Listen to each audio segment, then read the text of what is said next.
You are nothing!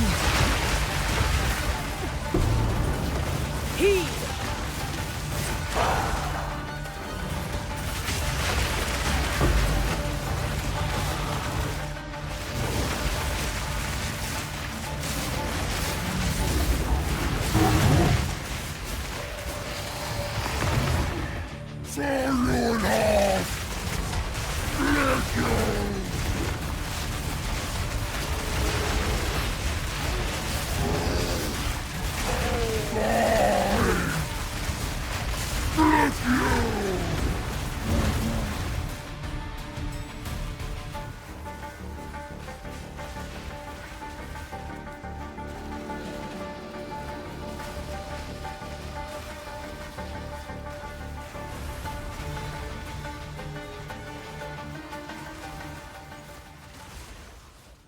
Hey, what's going on, Exiles? MajorAimless here. Got another build for you, 0.5 HCSSF friendly starter.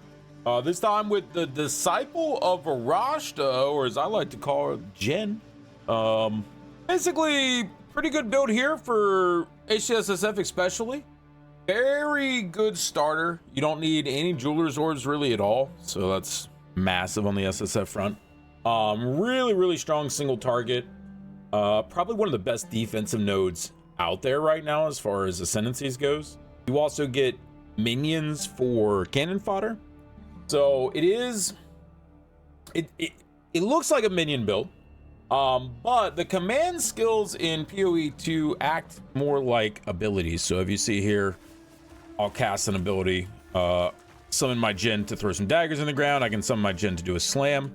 And it basically works like an actual ability instead of being something that you have to wait on your minions. Now, you do have charges on these, and so they'll stack up. Brutality will stack 2, Deception stacks 1, Ruzon only stacks 1 on each.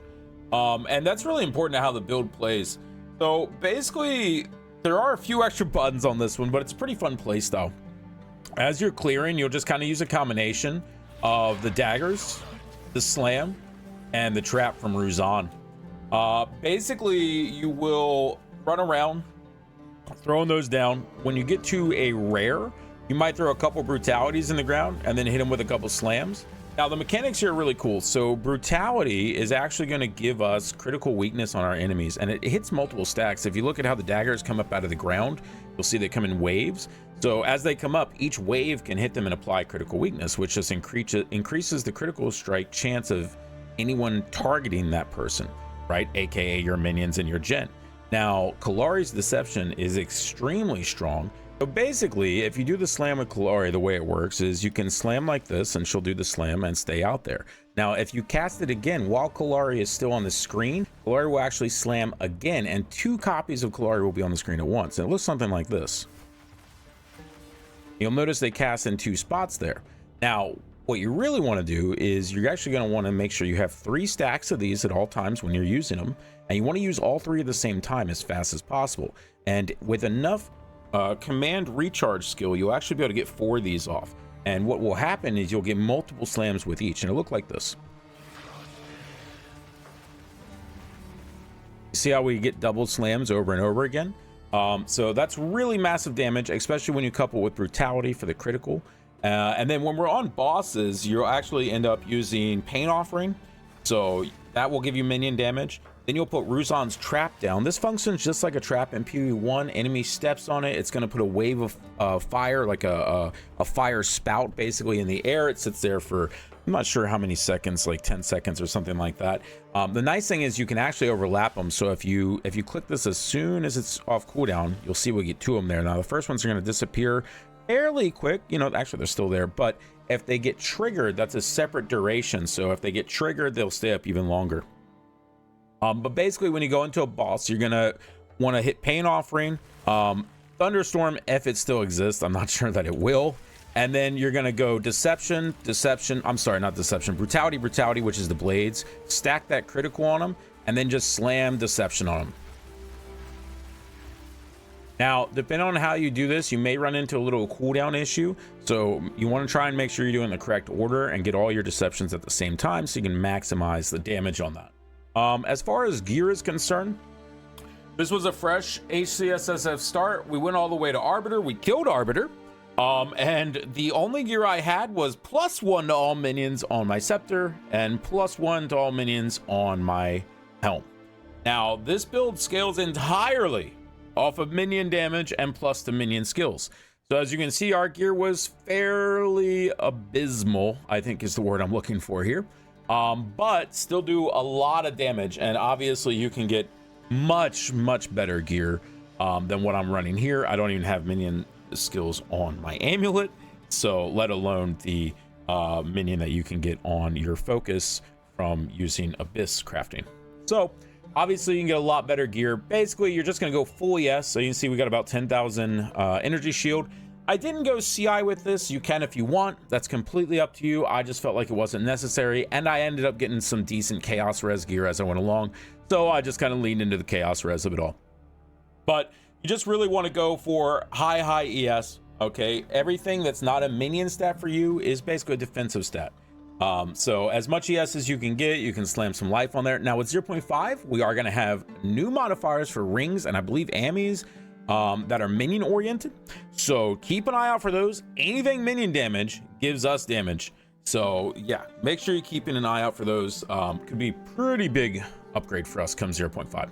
Now, as far as your jewels go, or your gems go, you're going to be running Kalari's Deception and Ruzon. So you'll see how they have this broken up here. They basically put all your gems into just the character itself, and then it shows their abilities separately here. Okay, so you don't need to put gems in each ability. You just put it into Kalari, and Kalari will get these gems when they do Brutality and when they do Deception. Same for Ruzon. Now, the biggest two gems for this build is going to be Bidding 3. You'll get Bidding fairly early in the campaign, but it increases massively as you get up to Bidding 3. Bidding 3 gets you an 80% cooldown reduction, so it's really huge. And then the next one you're going to want is Muster Support, and this kind of plays into how we make the build. We get 7% more damage for each type of reviving minion you have summoned. So that doesn't mean if you have 10 Skeletal Warriors, you get 70%. It means if you have 10 different minion types, you get 70%. And thus you can see we are running 1, 2, 3, 4, 5, 6, 7 different minion types for a pretty good amount of damage on that. So we'll run Muster in both of these. You're also going to run for Kalari. Kalari is purely physical, so we're going to run Brutality 3 to enhance that physical. We're going to run Heft to give more physical damage on that, and then Minion Mastery for a +1 to just add more damage. On Ruzon, we're still going to have Bidding, of course, and Muster. We're going to do Concentrated Area, so the traps cluster in a little better. It just felt a little better off to me. Prolonged Duration 1, I should have switched this out to 2. Clearly, I forgot to do so, but Prolonged Duration just helps the trap stay out for longer. And then we're using Kurgel's Leash. So because it is a command skill, we actually get Unholy Might on this, and which means he gets Unholy Might when we cast it as well. As you see, minions from supported skills gain Unholy Might for 15 seconds when commanded. So this just gives Ruzon a little bit of extra damage. As far as your minions go, these guys don't really matter. The only thing I would say is get Last Gasp and Muster. They're not going to do much damage. They're basically just a damage sponge for you. They're going to take damage for you and keep enemies from attacking you. Last Gasp helps a lot with that because when they die, they just stay alive for 4 seconds regardless. And sometimes they're basically going to instant die. They don't have to be alive to give you the damage bonus from what I'm aware of, so it doesn't really matter. Now, we're going to run Convalescence. This is going to be extra important come 0.5 because your recharge is going to be a lot less fast as far as the restart and how much it recharges. So Convalescence is just a nice, I'm in trouble, hit this button and my ES comes back. For your other gems, you're going to be wanting to run Pain Offering. That's just going to give us more minion damage when we pop it. I ran Meat Shield, Prolonged Duration with more area, and Expanse just again to get more area. Expanse adds a cooldown on there, but since you're not going to use it that often, it seems to work pretty well. And then Thunderstorm is probably dead. They took away Shock Conduction 2. I don't think we'll have enough damage here to get a shock with Thunderstorm. You can try it, but I wouldn't rely on it. As far as our passive tree goes, I'll start with the Ascendancy. So for your first Ascendancy, just go right over here, grab Kalari, and grab Kalari's Deception. This will get you online with running the Jinn. Prior to getting Kalari and Kalari's Deception, I recommend just running this probably as an ED Contagion minion build, and that should keep you going pretty well. And then once you get this, you will just be off to the races, so to speak. After Kalari, I usually grab Ruzan. I like having the extra buttons. Ruzan's trap, so Ruzan then is trap. He has a brand, which I didn't really talk about, but basically it puts a mark on the enemy that after a certain amount of time explodes. It is just extra damage, so there's no reason not to use it. For your third and fourth ascendancy, -1 to recharge delay with more recharge rate on low ES, which is going to be massive with the faster recharges getting nerfed. And then 40% more energy recharge rate when you're on low. So just in case you're taking a lot of damage, your recharge rate will be decent. This one here, Sacred Rituals, is huge. As you can see right now, I have 63% armor. I have 10,000 energy shield, 63% armor from running this, which is 60% of your current energy shield is added to your armor for determining physical damage reduction. So it's pretty big. It makes the class feel extremely tanky. As far as the passive tree itself, it's pretty simple. Basic ES build. You're going to go through, grab your ES nodes here. Obviously, these aren't going to be as strong as they were, but I think they're still going to be worth grabbing. You may want to grab these now. The faster restarts down here. You'll just have to see how it feels for you. Mana regen, I actually think I can probably drop this. I just never did. And you got your first big ES cluster right here. Now, what I really recommend doing is rushing to this node here.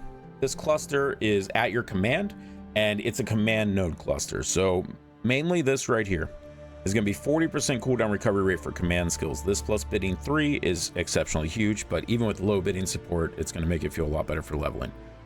Once you grab that, I usually just grab some more minion nodes.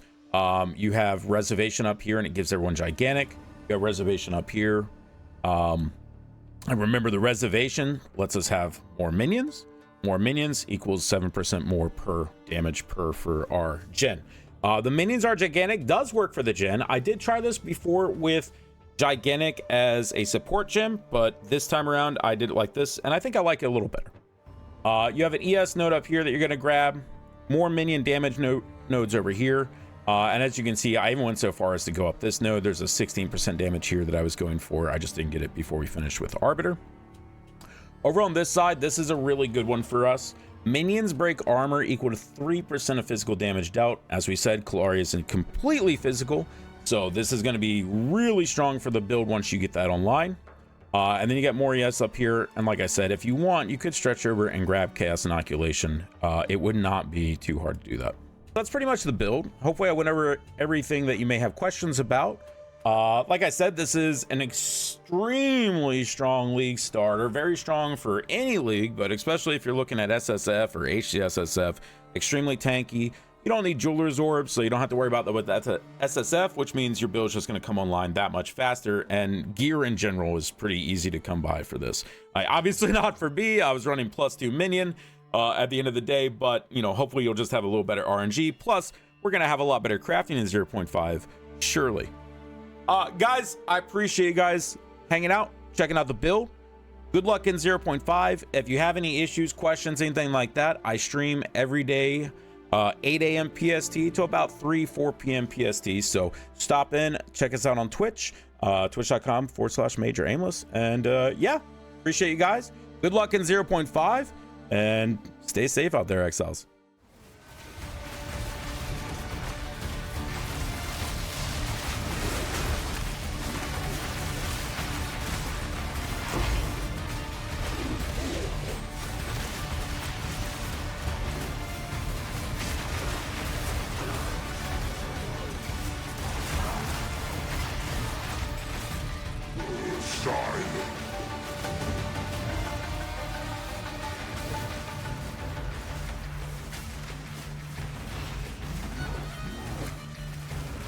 All hands